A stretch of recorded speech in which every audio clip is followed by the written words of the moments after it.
Hold to. Need nyo yung ano, yung result na galing sa Mas maganda kung meron. yung fondo pa. Meron din.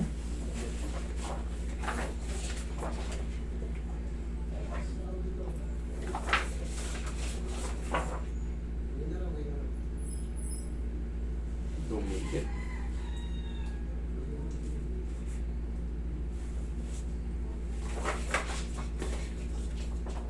Meniscus tear. Bone contusion. The lateral femoral condyle and posterior iliacus. A field chip injury.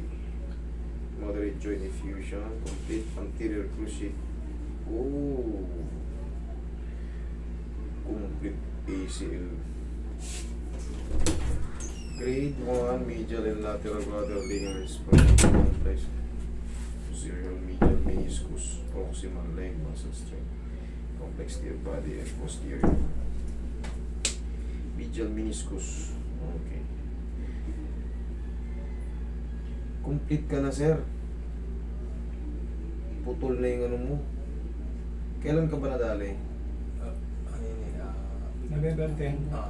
November 10. Nahihirapan ka ba maglakad sa hagdan? Saan ka nahihirapan? ngayon nga parang ano eh, naging ano siya, better. Dati siguro mga first 2 weeks. Hindi mo may din yun.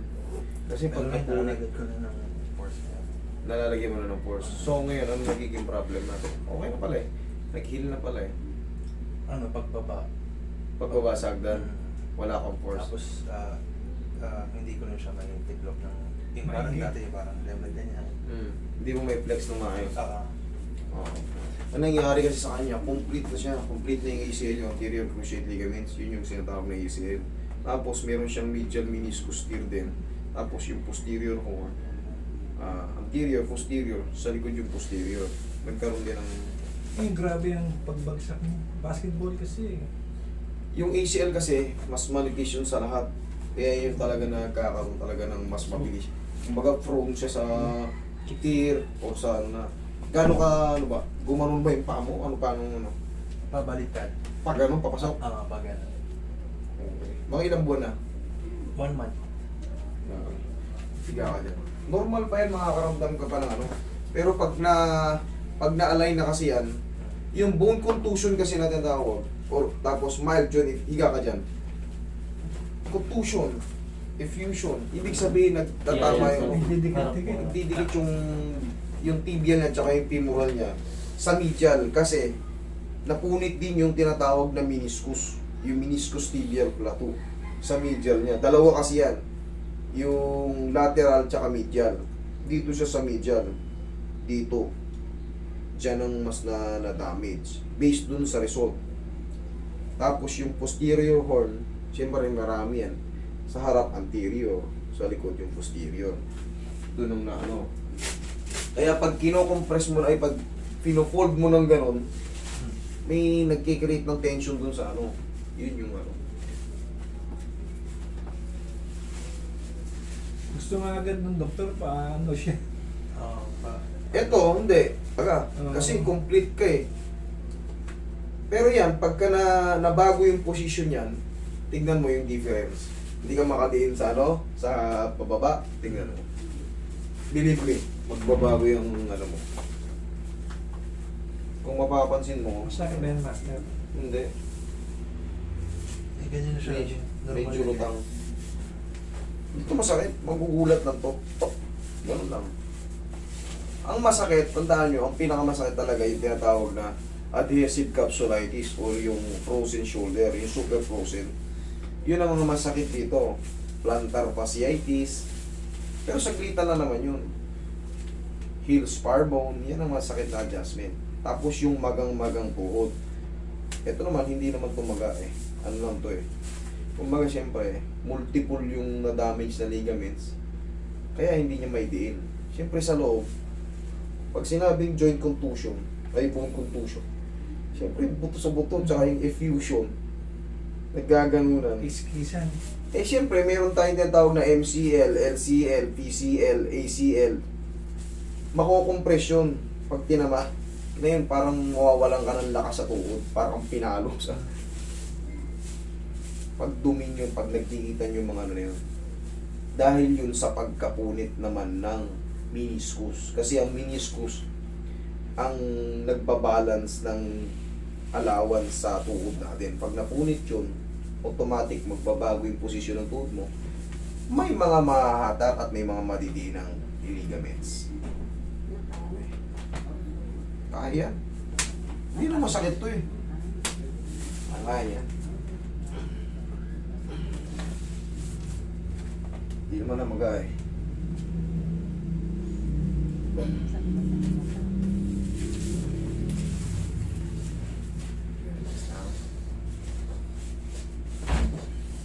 Ako may lalabanan na. Isa pa. Okay, thank you. Ganun lang, may lang masakit eh. Tapos lalagyan lang natin ito palagi ng bandage.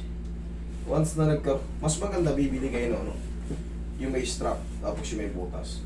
Kahit hindi na siya masakit. Meron siya eh. Doon siya yung may bakal dito. Yung nakaganon lang siya. Yung nabili niya dati eh. Huwag yung may bakal dito, maapektuhan yung ano mo nun. Stretching mo. Bakal ba yun, kuya? Parang Baka yung binili mo yung ano, yung tinatawag na ano, yung para sa mga Layer. naoperahan. Oo, yung gano'n. Yung may brace na bakal sa Dito, gilid. meron dito. Yun nga Dito lang, yun. hindi siya, baka ganun lang siya. Hindi nga safe yun, hindi healthy yun. Para yun sa mga naoperahan. Pero kung ikaw hindi ka nagpa-opera, hindi mo may tutupi sa susunod yung mangangawit ka na yan. Kailangan yung ano lang, yung may strap lang. Naluluwagan, nahigitan. Ganun lang, mas safe yun. Pero kung ikaw, required kang hindi mo na magalaw kasi may binago, may dinugtong na ano, mga pyesa. Kasi may tinatawag tayong ano eh, ni replacement eh. Pwede yun yung mga ganun, yung mobilizer. Hindi gagalawin talaga kasi kailangan yung mga bagong parena ron, hindi mo na magalaw. Oh, yun Pero na, hindi ka naman yun na nabili namin. kung di ka naman nag-undergo ng operation, no need. Hirap na hirap siya. Eh syempre, ikaw ba naman, tukuran ko Nakasaklay. ng bakal dito. Nakasaklay. Sipa mo. Saba. Oo.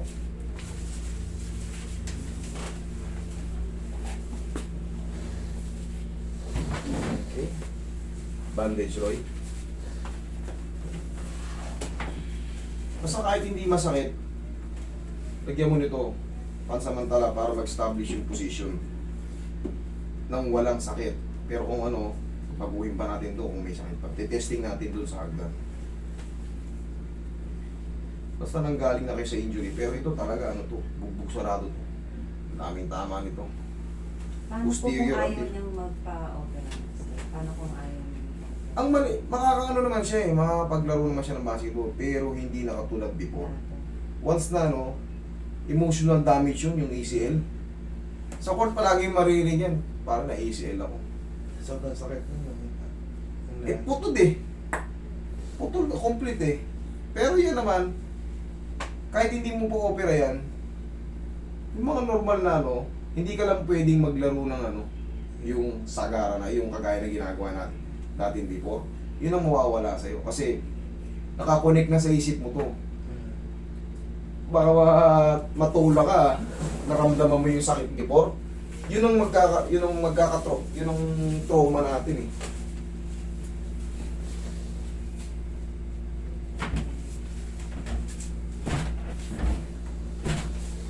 Mag-testing ka ngayon dun sa hagdan. Testing mo. Pag meron pa, balik ka rito, ipihitin pa natin. Testing ka ron, baba ka ron, baba ka akyat. Alam mo naman yan sa sarili mo, yung pain dyan. Testing. Pag meron pa, balik ka rito. Sumasak din.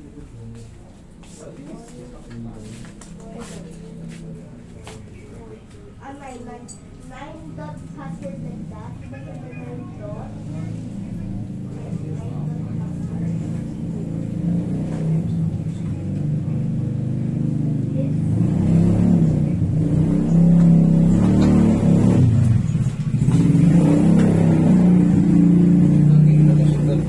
Sundan ko sana sa iba eh, hindi pwede. Bawal po yan.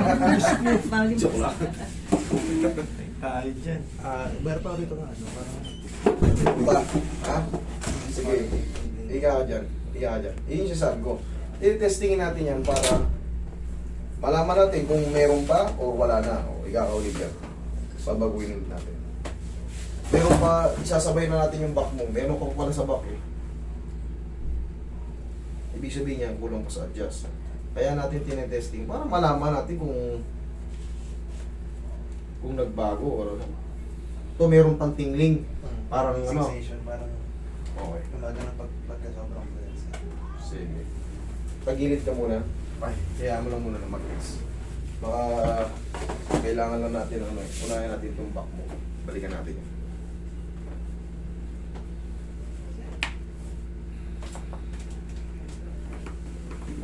Kabilang side.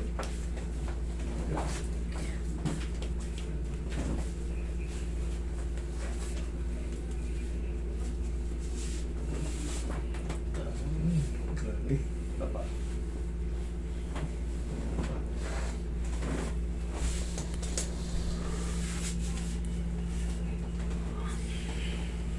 Kung gusto mo makalaro ulit ng dating laro mo, no choice ka, kundi ano, Operation.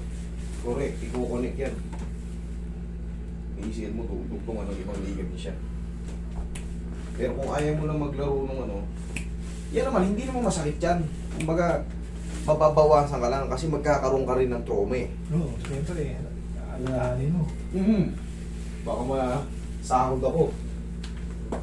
Pag wala na kasi, pag less na kasi yung ligament sa loob, mas grabe ang bigay nun. Pati yung PCL mo, dali yan. Yun ang magtotrauma sa atin. Yung pamangking ko, Right. ganyan din nangyari, master, teenager, hindi niya opera. Tapos nung mga 30 plus na siya, naglalak na yung paa niya. Yun, kasi nga less na yung ano. Naglalak na siya. Pero nakakalaro pa siya within yung ano. Tapos nung mga 37, 30, Oh, tihaya ka. Makalaro pa to, kaso yung hindi na yung kagaya ng ano. dati. Oo, yung makikipagsabayan sa tatakbo ka, re-reboundin mo. Nakakatakot kasi baka bigla kang baka. Pagtalo mo, palayo.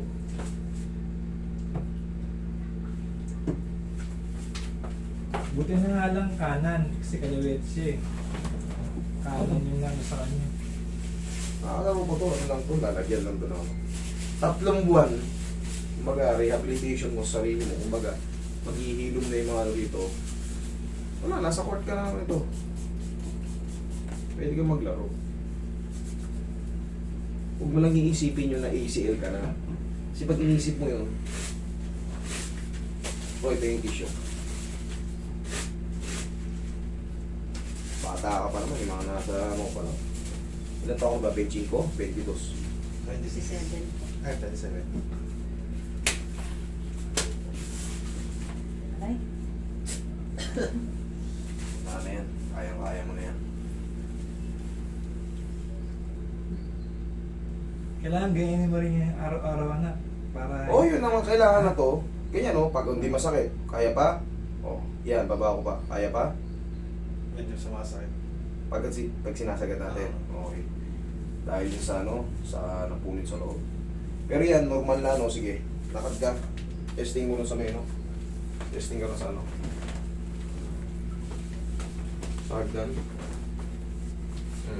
Kaya mo na ganyan. Kaya na yun.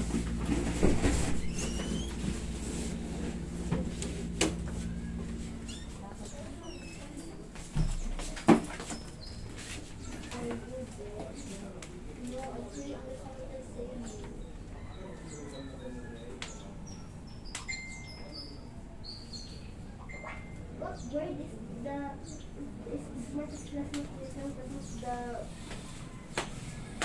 the party? Ano? Okay na? Yung ano dyan, nawala yung Okay. Okay na. Relax, ano lang yan, ipapahinga mo lang yan. 3 months ang minimum yan. Lalo katulad yan, multiple yung na-damage sa'yo. Pag na-adjust kasi yan, matatanggal na yung mga ano, pain yan. Ang gagawin na natin dyan is self-rehabilitation. relax mo lang, pahinga mo lang, tapos, ayun, gaganyan-ganyan ka lang.